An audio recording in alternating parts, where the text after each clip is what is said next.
Sounds True presents Living with Intention with award-winning author and investigative journalist Lynne McTaggart.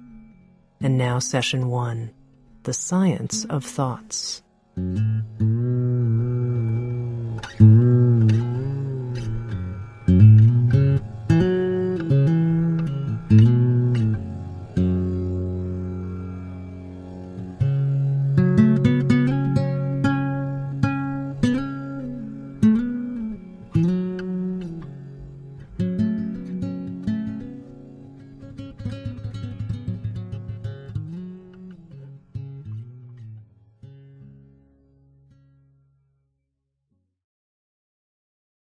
Hi, my name is Lynne McTaggart. Welcome to my program. This is a very different seminar about the power of intention.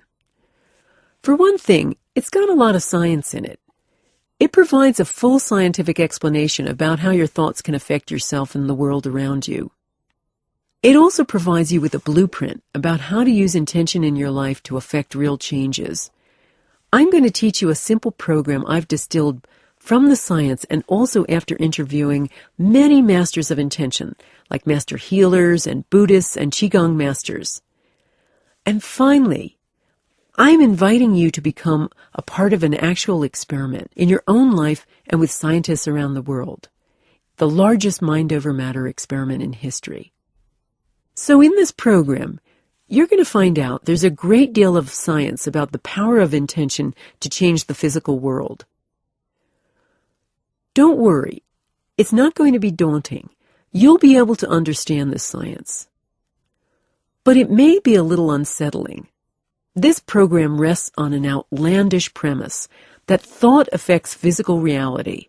You're going to hear evidence that our world is highly malleable, open to constant subtle influence. You'll find out that living things are constant transmitters and receivers of measurable energy.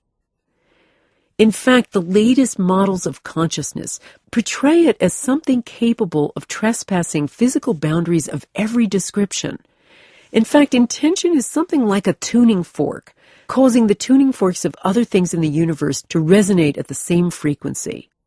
This research undermines our current worldview that things exist independently of each other.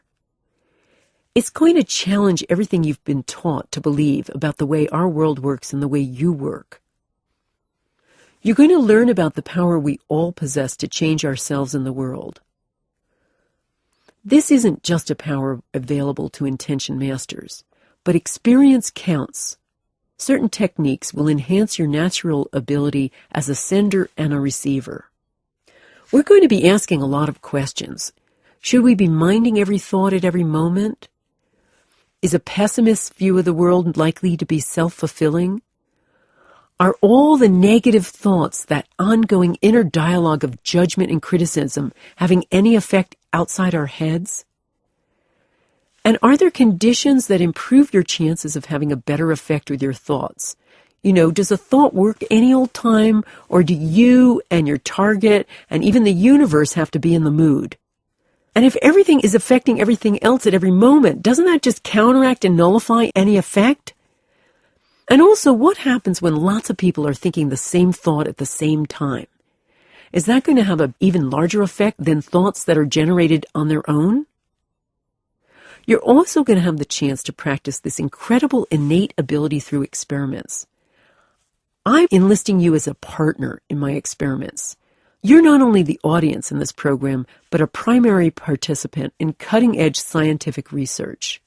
Just before we start, I just want to tell you something about me.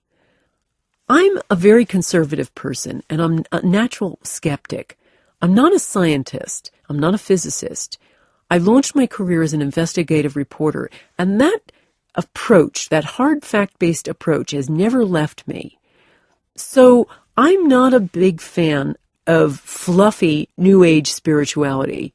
I tend to bristle at any kind of claims of quantum energy without hard evidence, or any sloppy uses of the word energy. There's not much woo-woo about me. So anything you hear today is based on scientific proof. I'm also not a guru. These are very radical notions, and I'm learning to incorporate them into my life, just as you are. I'm learning with you.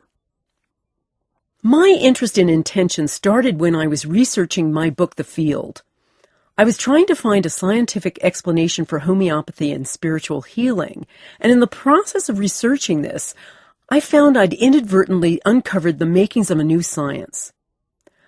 I came across an enormous body of research suggesting that consciousness is an actual physical something with the capacity to change physical matter.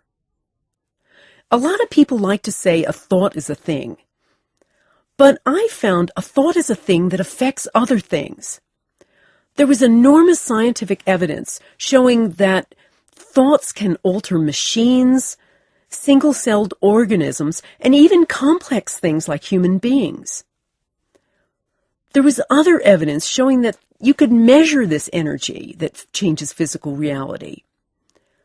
And then there were a lot of studies showing that intention worked just as well if you were doing it in real time as if you were sending it to some time in the future or some time in the past. It worked as well if you were 3,000 miles away as if you were sitting in front of something. It seemed to traverse time and space. I also found evidence that intention seemed to multiply in numbers. The more people thinking the same thought at the same time, the bigger the effect. So I wanted to dissect intention. I wanted to figure out what exactly it is. I mean, intention is a big buzzword these days. Everybody talks about using intention. Healers talk about healing with intention. People talk about working and putting intention into their work. Even Jane Fonda talks about mothering with intention. What on earth is intention? What I wanted to know was, how can intention possibly work? What's the science behind it? What on earth do you do with intention? And also, how on earth do you do intention? I also asked myself, how far can we go? You know, can I stand in the middle of a train track and stop the Metroliner with my thoughts?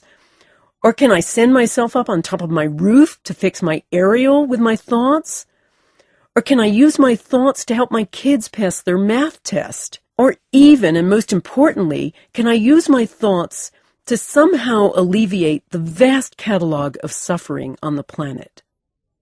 But to find out all of this, I had to look at how we work and how the world works, and also to examine our scientific story, the story we've been told about ourselves.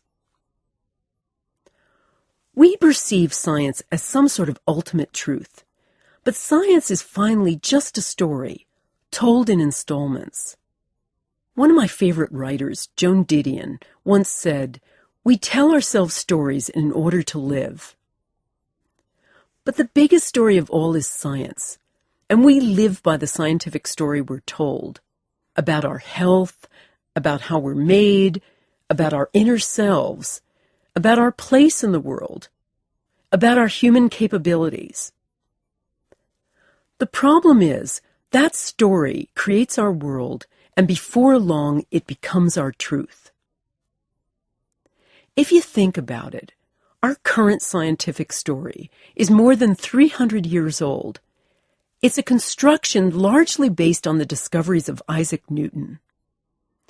Now, Newton was a genius, and I don't want to denigrate Newtonian science. After all, I go lots of places, and I fly in an airplane, and I'm very grateful that it works on Newtonian science. I wouldn't want to take a quantum airplane anyplace. Newtonian science has given us technological mastery of the universe. But according to this Newtonian vision, matter is very well behaved. All matter is supposed to move within three-dimensional space and time according to certain fixed laws. The Newtonian vision describes a very reliable place inhabited by well-behaved and easily identifiable matter.